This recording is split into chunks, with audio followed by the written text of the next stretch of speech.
Hello, everyone, and welcome to Customer Value and Beyond. I'm Stephen Lewandowski, the co-founder and co-CEO of Addressable Value, and I'm honored to have you with us tonight.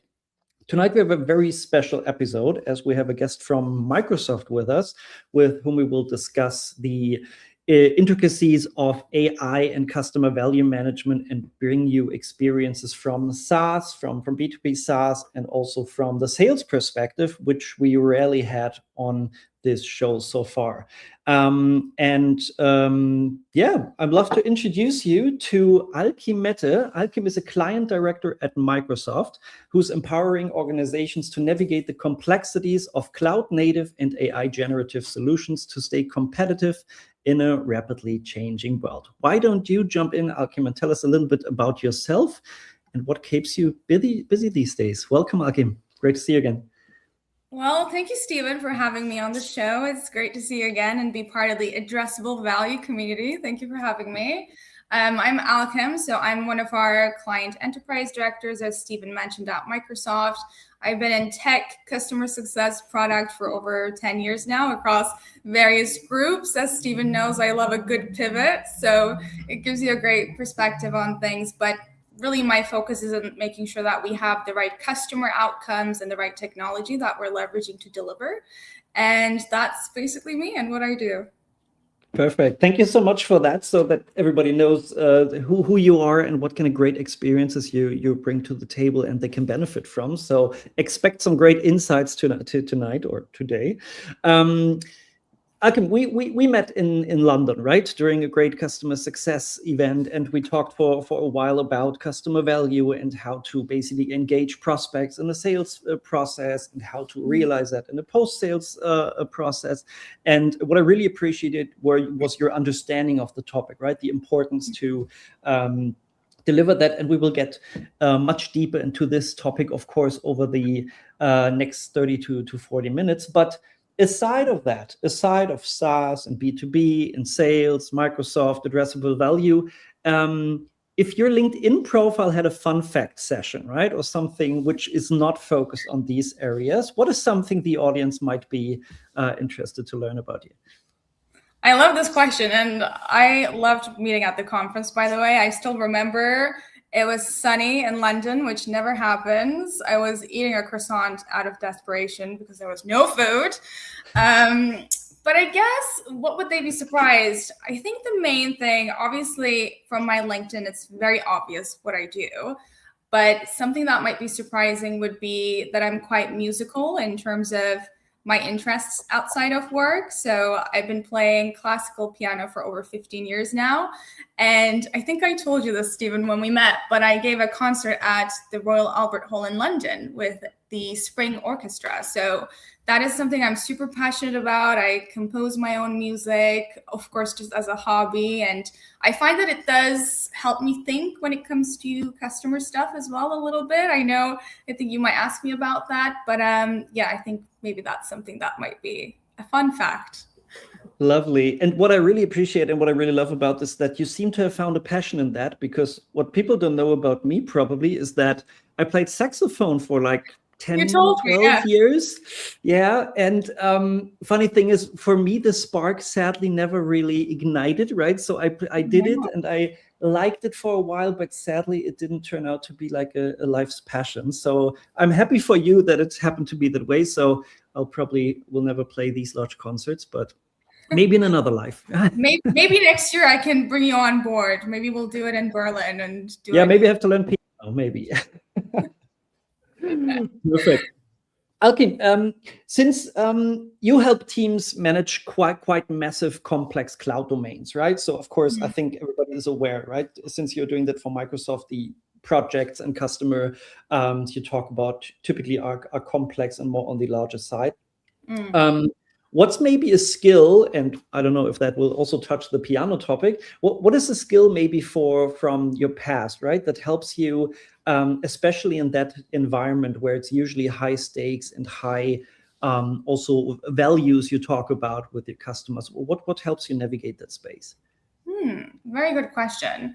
I think maybe, there's two things, actually. I think maybe the first thing is on the music kind of piano side, I think when I look at the whole process of classical music, composing something, it really relates to how we think about architecture and cloud frameworks and even customer value, right? In terms of the outcome that you want to get to. It's very logic driven. It's around understanding a problem and resolving it. So I think that musical brain that I have really helps in terms of not just interacting with customers, but making sure that we're getting them to the right solution with that logic and intuition in place. I think the other thing I was thinking about as you asked me this question was when I was much, much younger, I used to be a swimming athlete. So I was in the swimming team. We would kind of do little competitions and things like that. And I think from a young age, that really helped develop an athlete mindset. And I love watching documentaries on this as well in terms of understanding how does an athlete think. So to go back to your question in terms of high stakes customer conversations, or you didn't get the funding that you wanted, or something broke as you were developing the product, I try to go back to the core principles of, discipline, focus, and really meditating into that moment to help understand what you're trying to achieve. So I think those kind of hobbies really help shape what hopefully we're trying to deliver for our customers. Yeah, and I can imagine, because it makes perfect sense, right? Because I can imagine that also having that understanding for like being passionate about topics and also being very aware how important goal setting is. I can imagine that helps a lot. And I think I saw that also when I met you, right? The way you asked questions and try to understand also what we're doing. I'm usually not used to getting like such focused questions, right? To really understand what we're doing, right? So I think that was really good questions asking. So yeah, I think I saw that. So yeah. Thank you. I can confirm. I think it's just curiosity as well, right? When you were, running me through what you're doing with addressable value, how it's going to change things for the industry, it's really sparking that curiosity and understanding what you're trying to achieve too. And I think it goes back into that empathy approach. And when we ask questions, we listen, at Microsoft, we always say listen and consult. That really is the core pillar into, I think, helping understand what we're trying to accomplish, whether you're customer facing or you're setting up a new business venture or you're in a different team. So I think it's important. Absolutely. As you sit at the intersection of like deep infrastructure and business innovation, right? I guess you would have in your conversations with prospects and customers, probably a lot of conversations where you basically have to like tackle the spread between what's important for developers, somebody that's working with Kubernetes, for example, right? And somebody that's responsible for cloud spend for a large organization, right? So probably for more like we tend to use CFO, right? But somebody responsible for that budget, right? So in your experience, is that a similar language you can use for these different stakeholders? Is it two completely different languages? Because I would imagine that the, let's call it, currency of success for both can be quite different. What's your experience on that? That's a good question. I think it really depends on the customer that you're dealing with. If you're dealing with kind of a startup-y or maybe what we call an ISV, which is the CFO is also the CEO and they're also kind of the developer, and you have a really small team in terms of who you're interacting with. I think in those scenarios, you tend to have one measurable success value, which from their perspective, if they're just starting out, is this going to be worth me investing in from a risk cost perspective, from a trade-off perspective, which can be good and bad, because then your proposition needs to be even stronger, right? Because you're trying to tick multiple boxes, but with one person. I think when it comes to larger enterprises, and you'll know this from your kind of executive days at SAP, I think it really changes and it can create those additional friction layers on how we understand customer value and success. A developer, for example, just from what you've shared, will look at scalability, resilience, elegant architecture, right? Whereas if we're talking about a CFO or someone maybe more C-suite in terms of the decision-making process, they're going to look at what is the return on investment, what is the cost, what is the risk. And neither is wrong necessarily, but I feel that you need to, again, going back to that curiosity mindset, you need to showcase empathy and understanding of the language and really help connect those two from a value perspective.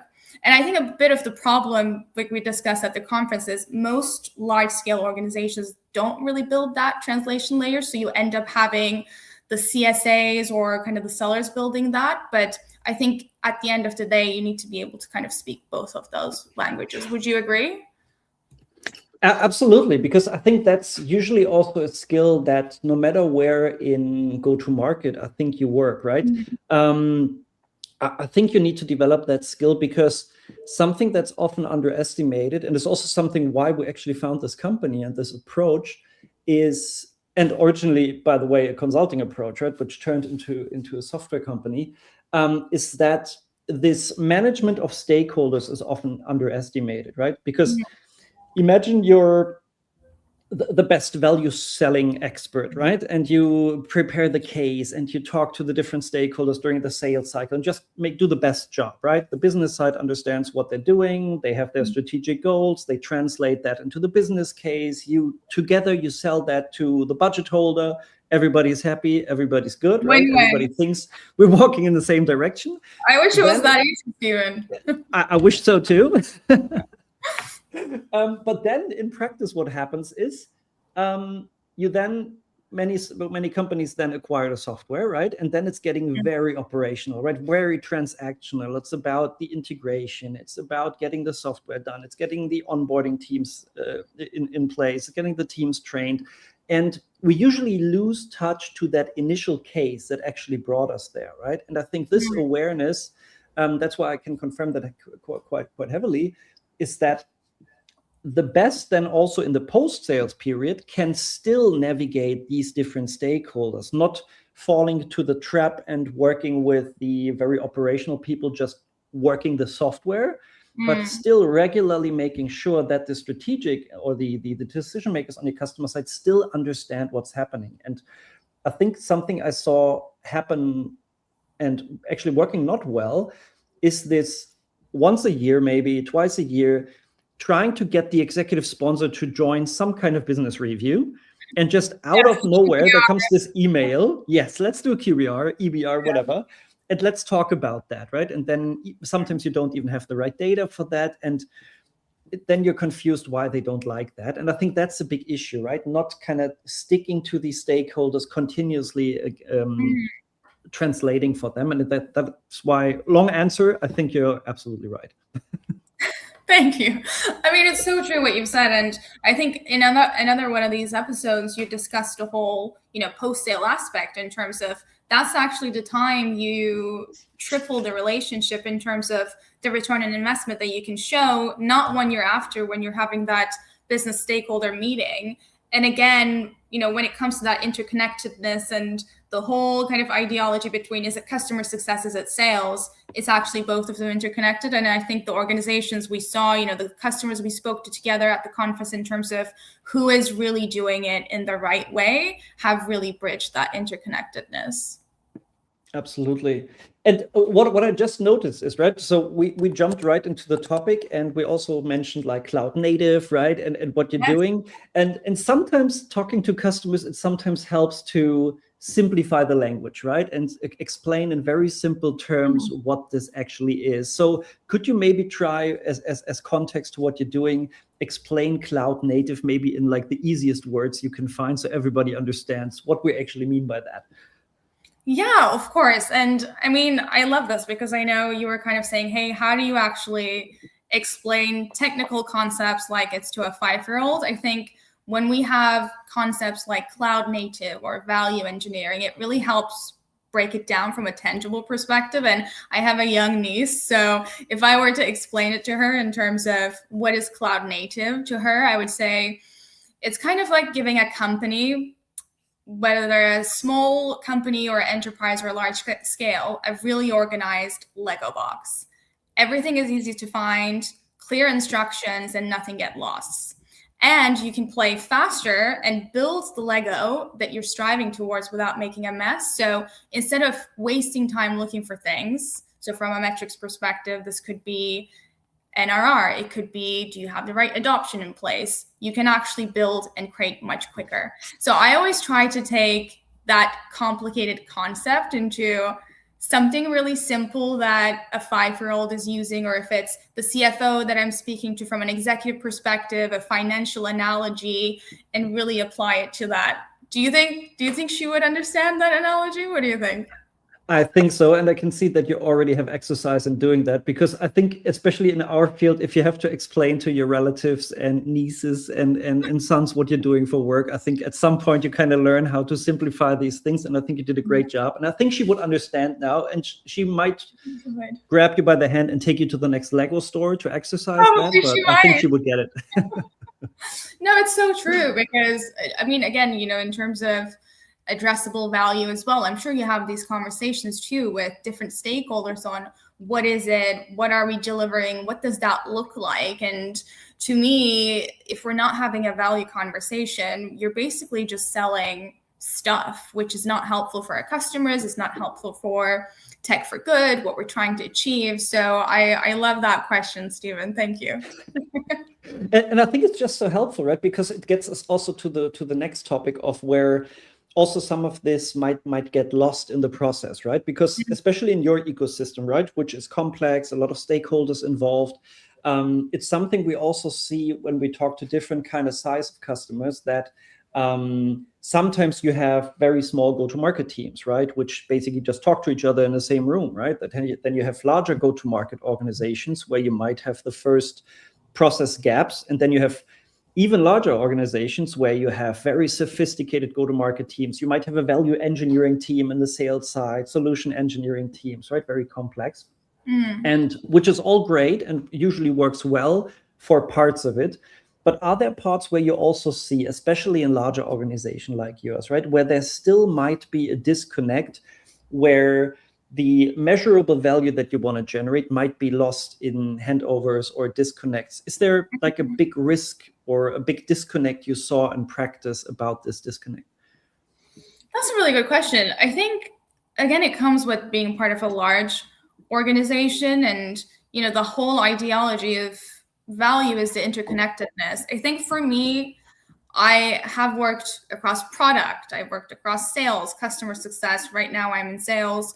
I think, again, that gives you the empathy in terms of understanding what is each of these core functionalities are trying to achieve, and how can I help them as I deliver my work. Something that I think about frequently, and anyone who works closely with me, whether it's my peers or kind of the leadership teams, they always say that it's appreciated as I do this customer sale, or as I prepare this pitch and land this positioning, how can I leverage that to help the product team to build their capability better, whether it's Copilot, an engineering framework, a customer success methodology. How do I then help and think about what the customer success team is trying to achieve, make sure that the solution is rightly scoped, and also it's clear to the customer what they're going to get after the contract. And I know we're going to discuss that in a little bit in terms of how do you bridge that friction, right? Because it happens and it then ends up being a customer success problem. So I think you're absolutely right. There is friction, but there's also resolution and empathy in terms of understanding the fact that, yes, sales will sell the vision, product builds capability, customer success left to prove outcomes. But if you can actually empathize in terms of what are each of these different teams trying to achieve, and how can I show up as I build my own capability so that the value doesn't get lost for the customer. It's all for the customer at the end of the day. But I think it's that change in mindset of going from what am I doing versus what can we do together. Yeah, and I think that's just so important, right? And I think coming back to the topic before, right, being able to translate these complex topics, right, and simplify them so everybody understands it, that also, I think, helps removing these silos and just making sure that everybody speaks the same language. Because in the end, we don't want to be bothered by like handoffs, handovers, and long meetings around topics. We want a process that actually just works, right? And everybody speaks the same language. I think that's the goal we in the end want to get to, right? since you with Microsoft and Azure, you're kind of also basically at the core of like this AI explosion, right? So basically at the core of the hype, right? So what is one thing you think AI does brilliantly for cloud native development today? And what is one thing where you would also maybe tell your customers, prospects, or just people from the community, which they shouldn't trust AI with yet? Are there certain areas where you think people should hold off for a while, or are there no concerns? I mean, it's a great question. I can definitely give my perspective. I don't know if it'll make people hold off per se necessarily. But I think, look, I'm a lover of all new technology. I think when I think about Azure and kind of the modernization framework, I think AI is really good at accelerating critical stuff. So if we think about the first principles of code review, infrastructure as code, anomaly detection, kind of analyzing documentation, I think it's not questionable that it has gotten very tangible and granular in those aspects. So I love leveraging that for any type of cloud native development, even for building, my own stuff as a hobby, whether it's a mobile application or something else.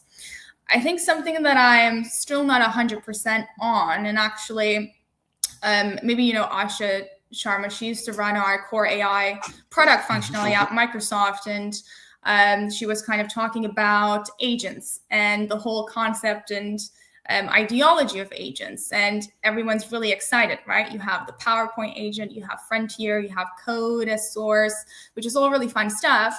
I think for me, I'm not 100% when it comes to can it actually contextually judge what we're trying to achieve unless I really provided a significant breakdown. I haven't 100% seen that yet. I think the overestimate, total revenue for agents is around 10.9 billion forecasted. So there's a lot of focus on agents, but I think we're not 100% there yet in terms of the functionality without kind of human interception, if that makes sense. And I know people love agents, so I don't want to cause a war here on addressable value show. But I think based on my own usage, it really is still very much a kind of contextual code that you deploy, you guide, you provide information to, and it does brilliant work after a couple of reiterations. Yeah, and I think that's just so true, right? Because you, on the one side, right, you want to have a trusted system, right? A record of data that kind of serves your day-to-day, right, and is secure. But on the other hand, you don't want or can't miss like this agentic movement, right? Because it's also allows scaling in a way we never thought possible. And this is also how we're looking at it, right? So on the one side, we want to build like a customer value management platform that allows you to work with it directly, right? And empower value engineers and sellers and customer success managers, marketing, product teams to have insights into the value. But on the other side, we're very aware that we need to be open for agents, right? So that we need to open up the platform for the agents that companies are already using and need to provide agents of ourselves to give you like this agentic value engineer you might require. So I think it's very important to keep that in mind. Was there something you saw this year, right, around AI, around the ecosystem, where you think that's really just a buzzword and you will think that will fade away? Or was there anything of that sort? Well, maybe last year and this year? I think I saw, I don't know if it's a buzzword, but I saw kind of this hyper dependence AI agent analogy thing from one of the companies. I won't say who it was, but it was basically, communicating that you move from the org chart to the work chart, and you essentially completely delegate to agents. And obviously the whole, frontier ideology, the customer value of it, we want it incorporated, and that's how we tend to look at it from Microsoft's perspective as well, in terms of you really work with them together. And I kind of saw this article where it basically said you're going to have companies with just agents. That sounds great. I'm not sure if it's going to work, and it very might well work in certain use cases. but not necessarily from, I think, a full enterprise application platform perspective. So I would say, again, that's the thing where I'm not 100% on in terms of how that would work from a technical perspective. What about you?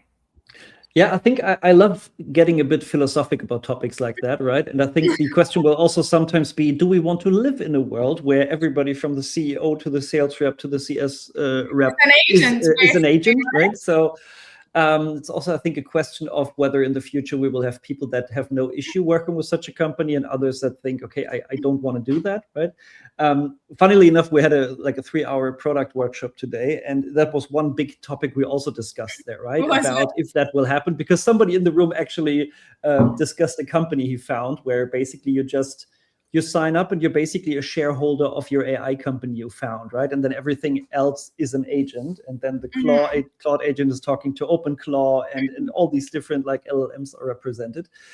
So I think that, to be honest, I don't believe that will happen anytime soon, right? Because as I talked to some professors a few weeks ago in the AI space, and they also said LLM is not the solution for that, right? So LLM does a lot of things great, but thinking that an LLM will be the answer to like this, how we call it, like the autonomous enterprise, and how I heard it being discussed oftentimes, I don't think that's the answer for that.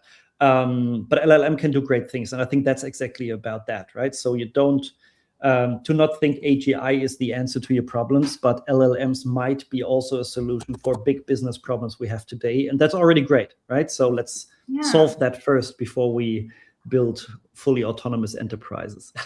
I know, and it might be that we get proven wrong, Stephen, but I think I completely agree in terms of how we're seeing that scale and deployment and kind of getting customer feedback from our verticals as well. The whole concept is great. It's very futuristic. I think it's very overly ambitious, but I think when it comes down to, again, the first principles, you're always going to need that human in the loop element. But let's see, hey, maybe we'll be wrong and there'll be agents running this show, addressable value. And then, we'll be proving wrong, Stephen. Possible. And I think that's already touching, right, on a topic I wanted to discuss, like how a future that could look, right? And I think we already now touched that a bit. Because in the end, that's what we're going to have to look at, right? And how these enterprise will look. And I think there are spaces where this can be very, very exciting, right? Because when I think about a lot of the go-to-market organizations, or let's say SaaS companies I saw over the last decade, right? What they all share is that there are a few processes that everybody's annoyed of. So how do we improve getting customer feedback into the product team, right? So how can we fix that process? How can we document it? How can we make that great, right? There are things where customer success is continuously asked for who are reference customers, what success stories do we have, and things like that. And around those topics, I think you can do a lot of agentic support in the background where you can just get rid of the noise, right? Collect the data somewhere, and then the whole aggregation and communication is just done by agents, which can be amazing. So I think those are some areas where I would hope that we kind of fix these gaps we had previously with agents. And because there's so much room for improvements there before even thinking about having, like, I don't know, the AI sales rep, because there are other things we might have to fix. I've heard about that as well, the AI sales rep. That would be great. Well, there's a company right now that basically offers like these avatars, right? Where you go on a page and then you have like a video feed. And I tested it, right? I tried it. To be honest, so far it looks like an animation being fed by an LLM that almost gets what you want, right? So I see where it's going. So far, I'm not convinced. So let's see where we will have that in the future. I mean, sales is, again, a function. Sorry to cut you there, but I really struggle to see how it's going to work. I could see how it would work maybe if it was kind of LLMs speaking to each other on certain functionalities. For example, you're speaking to ChatGPT, you're asking for a suggestion on which croissant should I purchase or which coat should I purchase. And it gives you that feedback loop. But in terms of actual B2B or B2C, I think it'll be really interesting to see the innovations that come out in terms of how, the Entropics and kind of the different companies are approaching it. But I do agree with you. I think I've seen the avatar thing. It's quite an interesting one. And I think also in the end, it might also come down to what you want to believe, right? Because I'm a strong believer, and many years ago, a very senior sales leader basically taught me that, right? And said, it's always people, right? People sell to people, people service people, right? You want to work and buy from people that you trust. And I think if you're a person that might believe everything their WhatsApp, Telegram groups or whatever tell them, right? Or the internet, right? Then you might be able to believe in that as well. But if you're someone who kind of needs a little bit more context and wants trusted sources to deliver information, I think that might be more of a human element. No, absolutely. And again, it goes back to kind of what we were discussing previously in terms of the different customer segment. You can have a user persona that is the CFO and also the developer and also the CDO, and having one kind of approach with the LLMs or the large language kind of modeling is not necessarily going to give you the outcome, and it's not going to be the best outcome for the customer as well. And I love that you mentioned kind of the sales leader. One of my kind of leaders that I worked with, Rashida Hodge, I think you know her as well. If you're watching this, Rashida, hi. She has so much better things to do. But something that she always, coached us on is as well that IQ is great, right? We have agentic IQ, factory IQ, all of these additional components coming out into the market, which is great. But after a certain level, it's really about the people layer. It's the influence. It's how do you work cross-functionally? How do you deliver value, outcome? And all of that resonates into the customer conversation. So I completely agree in terms of that, but let's see where it goes. Absolutely. And maybe to get to maybe our final question of the day, right? To provide also a little bit of, well, we had a lot of future outlook here, but to also get into one topic where you can maybe give people something what they should look into, right? Or maybe educate them a bit. So if you had to bet on one emerging skill that will define the future of value engineering, but also in general, of course, how we sell and service to SaaS customers, do you have an idea what that would be?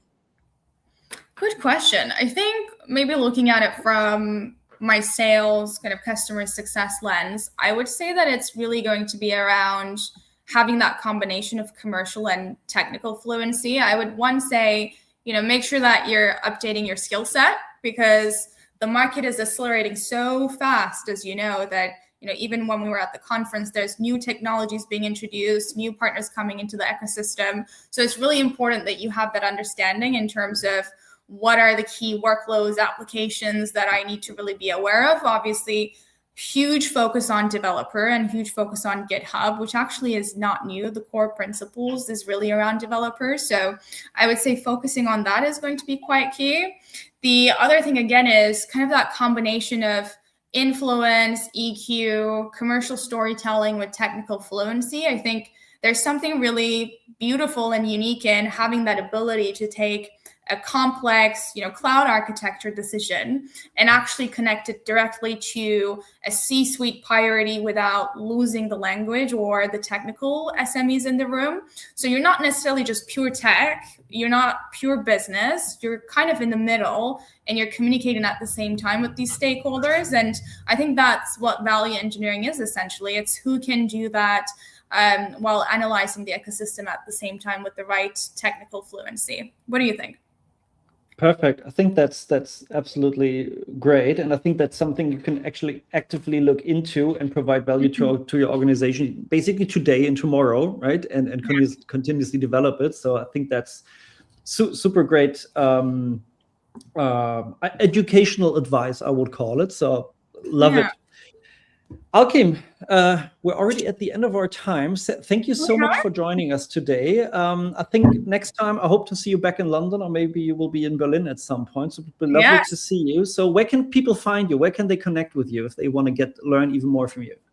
Well, you can connect me on my LinkedIn. It's just my name and my surname. I'm sure Stephen will attach it down below, but I love to connect on anything AI, upskilling, customer success, sales. So looking forward to meeting the community. And thank you so much for having me, Stephen. It was so great to meet you in London, and I'm sure I'll book a trip to Berlin sometime and we can exchange ideas and nuances. But thank you for the conversation.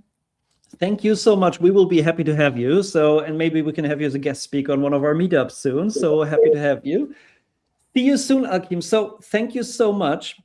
That's a wrap for today, everybody. I want to thank Alkim so much for sharing her insights, especially at the intersection of cloud innovation and customer value. I think that's just a super valuable angle for everybody, because in the end, we're all in sales, right? We're all in SaaS companies, and we're all paying into what value we sell to our customers. So thank you so much for tuning in. You can find show notes and Alkim's LinkedIn with the next post we're sharing on the show. We will share it on Spotify, Apple Podcasts, YouTube, and LinkedIn.